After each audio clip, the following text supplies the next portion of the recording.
रात का समय था। हिश की सड़कों पर घना सन्नाटा पसरा हुआ था। हर तरफ अंधेरा था और सिर्फ सायरन की आवाजें सुनाई दे रही थी। एक खतरनाक हत्यारा शहर में घूम रहा था, जिसे पकड़ने में पुलिस पूरी तरह असफल साबित हो रही थी। जितनी बार पुलिस उसके करीब पहुंचने की कोशिश करती, वह उतनी ही चालाकी से बच निकलता। ये मामला जितना पुलिस के लिए पेचीदा था, उतना ही दिलचस्प था शहर के सबसे होशियार और काबिल जासूस राहुल वर्मा के लिए। राहुल वर्मा का दिमाग कंप्यूटर की तरह काम करता था। वह सबसे जटिल मामलों को भी आसानी से सुलझा लेता था। उसने शहर के बड़े से बड़े अपराधियों को पकड़ रखा था, लेकिन इस हत्यारे का मामला सबसे अलग था।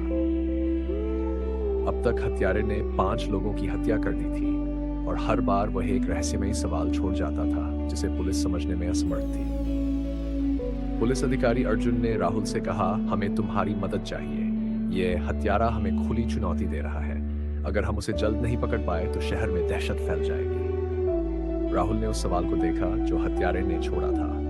उस पर लिखा था, मैं वह हूं जो अंधेरे में चमकता हूं। मेरा नाम ढूंढो तो मेरा काम रुक जाएगा। तुम्हें पहचानना है मेरी चाल। मुझे पकड़ने के लिए बस एक और सवाल। राहुल ने अपनी आंखें बंद कर ली और गहरी सोच में डूब गया। वह जानता था कि हत्यारा कोई साधारण व्यक्ति नहीं था। वह पुलिस के साथ खेल खेल रहा था, और उसके मनोविज्ञान को समझे बिना उसे पकड़ पाना मुश्किल था।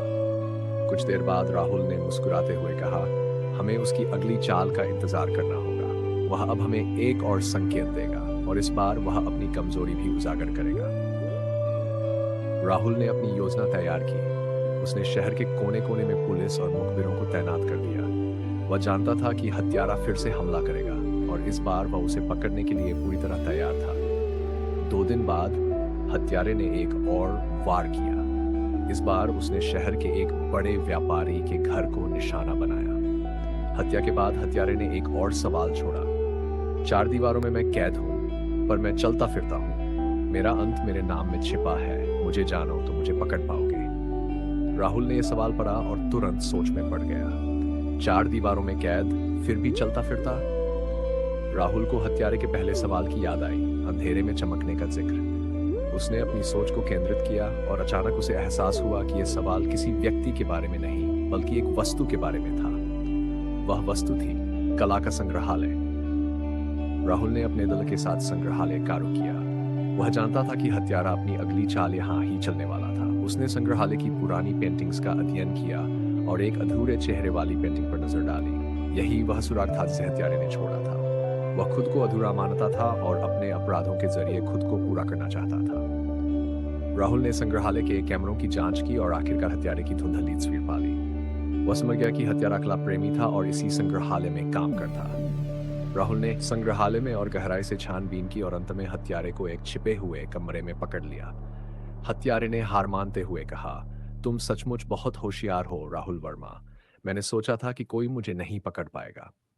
राहुल ने हत्यारे को कंधे पर थपथपाते हुए कहा, तुम्हारी चालाकी ने तुम्हें बहुत दूर तक पहुंचाया, लेकिन आखिरकार हर खेल का अंत होता है। अब कानून तुम्हारा फैसला करेगा। सीख, राहुल वर्मा की बुद्धिमत्ता और उसकी तार्किक क्षमता ने उसे इस जटिल मामले को सुलझाने में मदद की। कहानी से यह संदेश मिलता है कि चाहे अपराध कितना भी रहस्यमय क्यों न हो, सही सोच और दृष्टिकोण से हर पहेली का हल निकाला जा सकता है।